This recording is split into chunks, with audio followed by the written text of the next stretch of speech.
L'être de lumière qu'il dit souvent avoir rencontré est en fait une incarnation humaine. Ils le décrivent comme la matérialisation d'un amour total qui les accepte et les chérit. Oui, il connaît parfaitement leur personnalité. Il est sage, plein d'attention, et aussi doté d'un fantastique sens de l'humour. C'était là le plus merveilleux. Cette lumière chaude, aimante. Elle est masculine, mais avec les accents de l'amour d'une mère ou d'une sœur. Tout vibre autour de lui. Il m'a accepté, il m'a pardonné.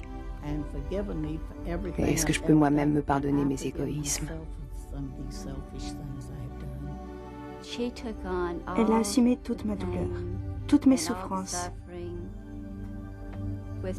Elle a compris ce qui m'avait amené là.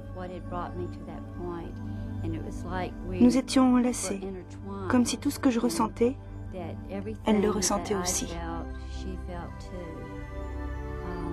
C'était un amour inconditionnel, comme celui que la plupart des parents ressentent pour leurs enfants.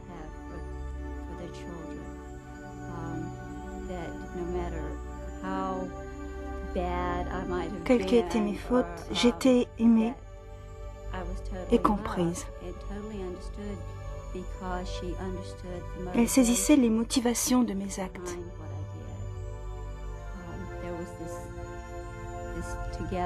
C'était une communion d'affection et d'un amour merveilleux.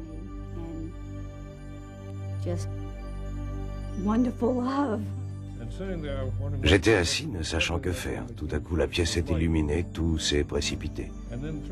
Quelque chose de profond s'est manifesté dans cet être spirituel assis sur un lit, regardant un cadavre. Debout, lui a-t-il dit.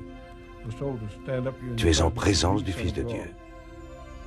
De cette lumière est alors sorti un être extraordinaire, l'homme le plus impressionnant qu'il m'ait été donné de voir. J'avais vu à ma droite une silhouette qui se dirigeait vers moi. Je n'avais jamais entendu parler d'expérience de mort rapprochée.